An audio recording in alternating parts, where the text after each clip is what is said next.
First contact and humiliation. The vastness of space stretched before the EDF Vanguard, Earth's most advanced exploration vessel. Captain Marcus Hawthorne stood at the command center, his broad shoulders squared as he studied the massive alien structure that dominated the viewscreen. After 2 centuries of space exploration, humanity had finally encountered evidence of an advanced civilization. Sensor analysis complete, Captain, Lieutenant Naomi Wells reported, her dark eyes focused on the holographic display. The structure appears to be a monitoring station. Energy output suggests technology far beyond our current capabilities. Hawthorne nodded, running a hand through his salt and pepper hair. At 48, he had spent half his life in space, but nothing had prepared him for this moment. "Any response to our hails, Lieutenant Ortiz?" he asked. Communications Officer Diego Ortiz shook his head. "Nothing yet, sir. I've been broadcasting on all frequencies using the first contact protocol." "Captain," interrupted Chief Science Officer Dr. Victor Kwan, "I'm detecting movement. Something's coming from the station." The bridge crew watched in silent awe as a sleek vessel emerged from the alien structure. It moved with impossible grace, its hull shimmering with an opalescent glow that seemed to bend light around it. "It's beautiful," whispered Navigator Priya Sharma. "And approximately 5 times the size of the Vanguard," added Tactical Officer Jamal Washington, tension evident in his voice. "Their weapon systems. I can't even begin to analyze them." The alien vessel approached, dwarfing the human ship. Suddenly, the communications system crackled to life. "Incoming transmission," Ortiz announced. "It's translating in real time." The main screen flickered, revealing a tall, willowy figure with iridescent skin and 4 eyes arranged in a diamond pattern. Its features were almost avian, with a sharp, beaked nose and elongated cranium. "I am High Executor Zorix of the Valkyrian Empire," the alien announced, its voice resonating with an artificial harmony. "You have entered sovereign Valkyrian space. Identify yourselves." Hawthorne stepped forward. "I am Captain Marcus Hawthorne of the Earth Defense Force vessel Vanguard. We come in peace as explorers seeking diplomatic relations with new civilizations." The alien's upper eyes narrowed. "Earth? We have no record of this world in our archives. We are relatively new to interstellar travel," Hawthorne explained. "Our civilization has only achieved faster-than-light capabilities in the last century." A sound emerged from Zorix that the translator interpreted as laughter. "A century?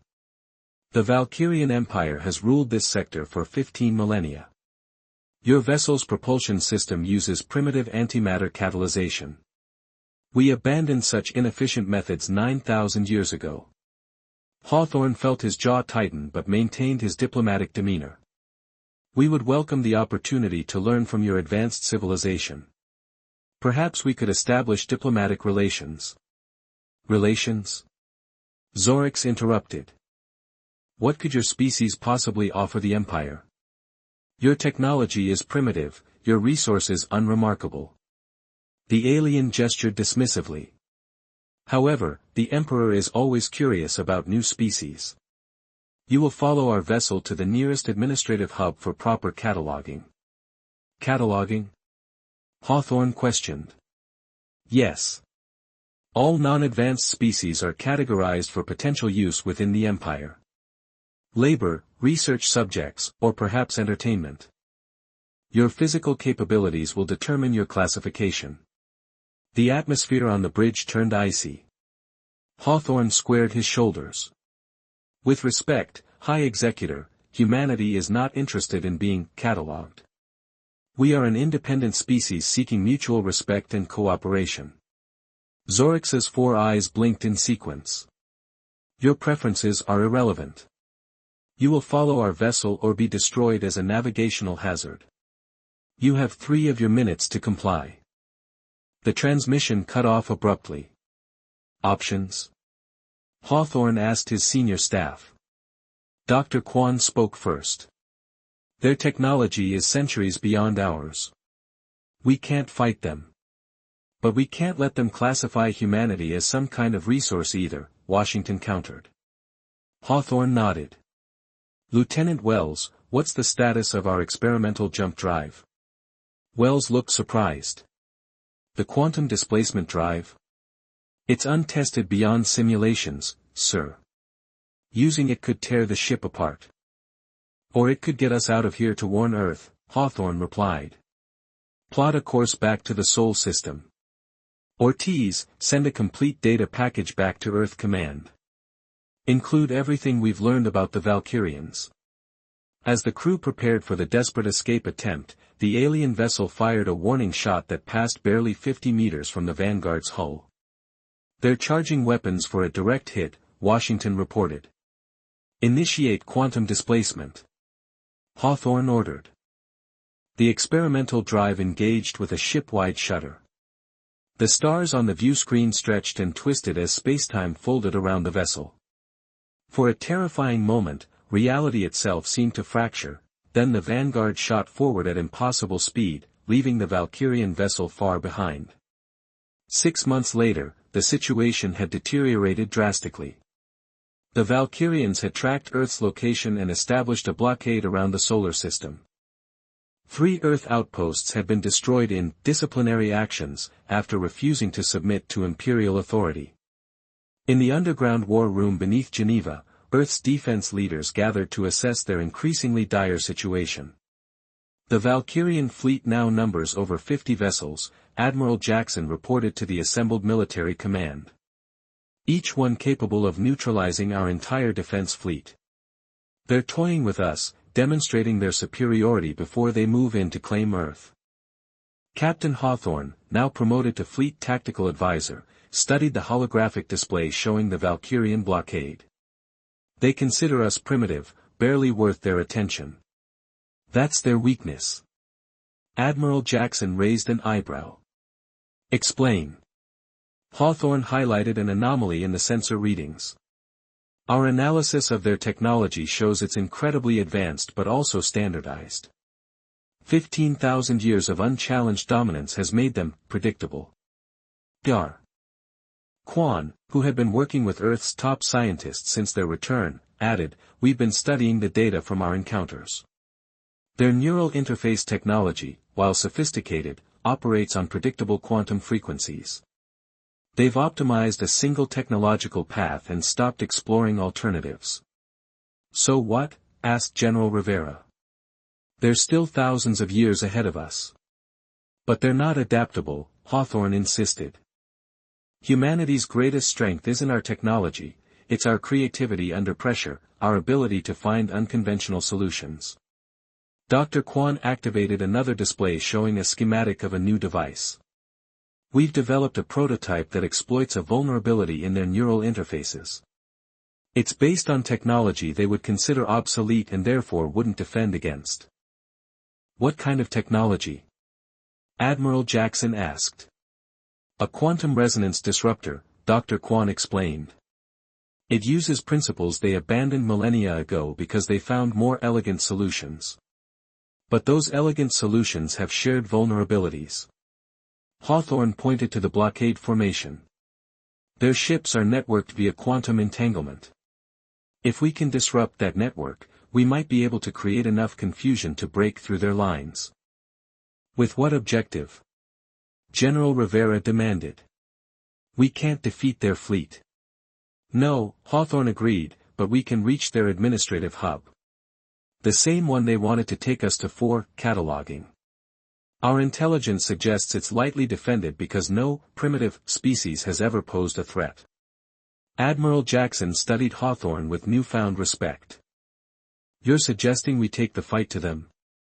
With what ship? The Vanguard was our most advanced vessel, and it's no match for even one of their cruisers.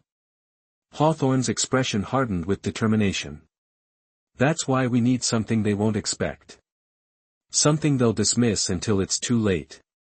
The holographic display shifted to show the schematics of a new vessel, smaller than the Vanguard but packed with experimental technology that didn't follow conventional development paths. I present the EDF Defiance, Hawthorne announced. A warship built not to match their technology, but to bypass it entirely. They mocked humanity's primitiveness. Now it's time to show them why underestimating humanity is the last mistake many have made. As the military leaders leaned forward to study the unconventional design, a spark of hope flickered in the war room for the first time since the Valkyrians had arrived. The Empire had mocked humanity. Soon, the Defiance would enter the battlefield. The counterattack. The EDF Defiance hung in the shadow of Jupiter's largest moon, Ganymede, its unconventional silhouette barely registering on standard sensor sweeps. Unlike the sleek, symmetrical designs favored by both humans and Valkyrians, the Defiance resembled a jagged shard of obsidian, all odd angles and irregular surfaces designed to scatter scanning beams. Captain Marcus Hawthorne stood in the vessel's compact bridge, surrounded by a hand-picked crew of Earth's most brilliant and unorthodox military minds. "Final systems check," he ordered, his voice steady despite the weight of humanity's future resting on his shoulders. Lieutenant Wells ran her hands across her console, the neural interface gloves translating her movements into commands. "Quantum resonance disruptors at full capacity. Stealth systems operational. Phase-shifted hull integrity at 97%. Weapons?" Hawthorne asked. Tactical Officer Washington grinned. "Our little surprises are armed and ready, sir. Gravitational lensing projectiles, electromagnetic pulse mines, and the modified HRF cannons are all green." Dr. Kwan looked up from the science station. "Captain, I've completed the final calibration of the QR disruptors. They're keyed to the specific neural frequency the Valkyrians use. Once activated, their networked systems should experience significant degradation." Hawthorne nodded. "Navigator Sharma, plot our course through the blockade. Look for the gaps in their patrol pattern." Sharma, her fingers dancing across holographic controls, highlighted a narrow corridor. "There's a 7-minute window when 2 of their cruisers will be at maximum distance from each other. If we time it right and use Jupiter's magnetic field as cover, we might slip through." "Might isn't good enough," Hawthorne replied. "We need certainty." Communications Officer Ortiz suddenly straightened. "Captain, I'm intercepting Valkyrian communications. Their Supreme Commander has arrived in system. They're planning the formal subjugation ceremony. Earth has 24 hours to surrender for processing." A heavy silence fell over the bridge. "Then our timetable has accelerated," Hawthorne said quietly. "We launch in 30 minutes. Inform the crew." As preparations for departure continued, Hawthorne retreated to his ready room. On his desk sat a small hologram of Earth, its blue-green surface peaceful from this distance. He activated his personal recorder. "Final captain's log before mission commencement. If we fail, this may be the last free human communication. The odds against us are substantial. But throughout history, humanity has faced extinction-level threats and survived through innovation and sheer determination. The Valkyrians believe their technological superiority makes victory inevitable. They don't understand that humans have been outnumbered, outgunned, and outmatched countless times throughout our bloody history, and yet we endure. Today, we carry the legacy of every human who ever faced impossible odds and refused to submit." He paused, then added, "Whatever happens, let the record show that humanity did not go gently into subjugation. We fought back." Hawthorne out. The Defiance slipped from its hiding place, its experimental engines pushing it silently toward the Valkyrian blockade. The massive alien ships hung in space like predatory creatures, their iridescent hulls gleaming in the distant sunlight. "We're approaching the gap," Sharma reported. "Crossing point in 3 minutes. Deploy the gravitational lensing field," Hawthorne ordered. Washington activated the system, causing space around the Defiance to subtly distort. Light bent around the vessel, rendering it nearly invisible not through traditional cloaking technology, but by redirecting the very fabric of spacetime. 2 minutes to intercept, Sharma counted down. Valkyrian cruisers holding position. Suddenly, alarms blared across the bridge. "New contact!" Washington shouted. Valkyrian patrol craft on an intercept course. They're sweeping with broad-spectrum sensors. They'll detect us in 30 seconds. Hawthorne's mind raced. Deploy countermeasure Alpha. Let's see if Dr. Kwan's theory works. From the Defiance's hull, a small probe launched, accelerating rapidly toward the Valkyrian patrol.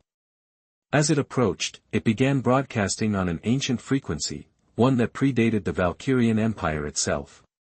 On the patrol craft's bridge, High Observer Krexil was the first to notice the anomalous signal. What is this primitive transmission? He wondered aloud, accessing the neural network for analysis. The moment the signal was processed through the Valkyrian neural interface, the trap was sprung. The broadcast contained a fractal algorithm that exploited a fundamental flaw in the Valkyrians' quantum processing, a flaw they had never corrected because no species had been primitive enough to use it against them. The patrol craft's systems flickered as the algorithm cascaded through its network. Not damaging enough to disable the vessel, but sufficient to create 3 crucial minutes of confusion. They've detected something, but their systems are scrambled, Washington reported with satisfaction. The countermeasure worked. Full thrust through the gap, Hawthorne ordered. Now.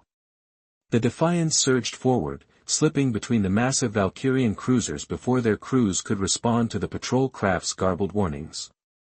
By the time the Valkyrians realized what had happened, the human vessel was accelerating toward the jump point that would take it to the heart of Valkyrian territory. Aboard the Valkyrian command vessel, Supreme Commander Vexus received the report of the human ship's audacious escape with disbelief. One primitive vessel penetrated our entire blockade, he demanded, his 4 eyes glaring at the trembling subordinate. The humans employed unknown technology, Supreme Commander, the officer explained. They used methods abandoned by the Empire ages ago. Our systems were not configured to detect such archaic approaches. Vexus hissed with contempt. Dispatch the Hunter fleet. This human vessel must be obliterated as an example to Earth. No primitive species challenges the Valkyrian Empire and survives. Meanwhile, the Defiance emerged from its jump near the Valkyrian administrative hub, a massive space station orbiting a blue giant star. The facility processed dozens of subjugated species, determining their value to the Empire and their appropriate roles within its rigid hierarchy. 6 Valkyrian vessels detected in orbit around the station, Wells reported. They've spotted us. Weapons charging. Initiate Phase 2, Hawthorne commanded. Deploy all QR disruptors. From the Defiance, dozens of small drones scattered in all directions, each broadcasting the specific frequency designed to interfere with Valkyrian neural networks. As they activated, the effect was immediate and devastating. Across the Valkyrian vessels, command systems faltered. Neural interfaces, the pride of Valkyrian technology that allowed their ships to be operated with minimal crew, began reporting phantom data. Weapons systems targeted non-existent threats. Communication between vessels dissolved into unintelligible noise. It's working. Dr. Kwan exclaimed. Their entire fleet is experiencing cascading neural failures. Don't celebrate yet, Hawthorne cautioned. Washington, target the station's main communication array. Fire HRF cannons. The Defiance's unorthodox weapons, high-energy radio frequency cannons based on centuries-old Earth technology, fired brilliant beams of concentrated electromagnetic energy. The Valkyrians, having long abandoned such inefficient weapons in favor of more advanced systems, had no defenses against the primitive but effective attack. The station's communication array exploded in a shower of sparks and debris. Communications disabled, Washington confirmed. They can't call for reinforcements. Take us in, Hawthorne ordered. Prepare boarding parties. As the Defiance approached the station, Valkyrian defense systems attempted to target the human vessel, but the combination of its irregular design and the ongoing neural disruption rendered their advanced targeting systems useless. Sir, Ortiz called out, we're receiving a transmission from the station. It's the surrender request. Hawthorne raised an eyebrow. Put it through. The main screen flickered to life, revealing Station Administrator Lyrex, his iridescent features contorted with what humans might interpret as fear. "Human vessel," Lyrex began, his translator struggling with the emotional undertones in his voice, "we are a civilian administrative facility. We surrender unconditionally and request mercy according to your war protocols." "War protocols?" Hawthorne repeated. "You misunderstand our intentions, Administrator. We didn't come to conquer or destroy. We came to deliver a message." Lyrex's 4 eyes blinked in confusion. "What message?" "That humanity will not be catalogued, subjugated, or processed," Hawthorne stated firmly. "We may be younger than the Valkyrian Empire, our technology may follow different paths, but we are not primitive. What you perceive as technological inferiority is simply a different evolutionary path."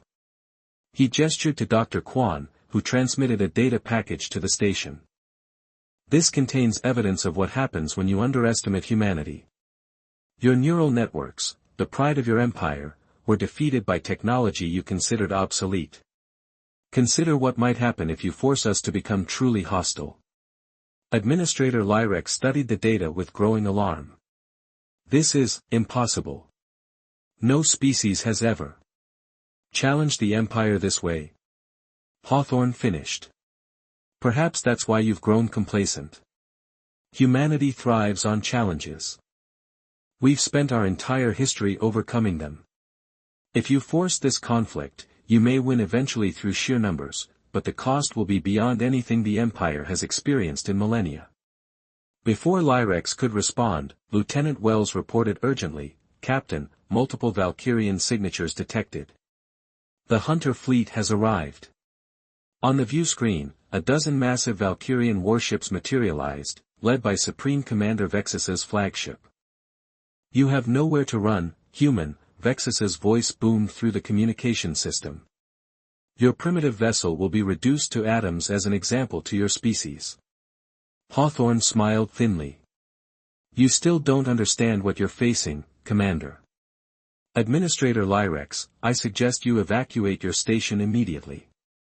As the Valkyrian ships moved to surround the Defiance, Hawthorne gave his final order. "Activate the quantum resonance cascade." All across the system, the disruptor drones synchronized, amplifying their effect exponentially. The resulting quantum feedback loop tore through the Valkyrians' neural networks like wildfire. Ship after ship lost control, their crews suddenly cut off from the technology they depended on completely. The Defiance slipped away in the chaos, leaving behind a data transmission that would reach every corner of the Valkyrian Empire, proof that humanity could not be dismissed as just another primitive species to be subjugated. 3 weeks later, a Valkyrian diplomatic vessel entered Earth orbit under a flag of truce. For the first time in 15,000 years, the Empire was ready to negotiate rather than dictate. As Captain Hawthorne prepared to meet the Valkyrian diplomats, Admiral Jackson remarked, "They came with such certainty of their superiority, never imagining they could be defeated by primitives using their own technological blind spots against them."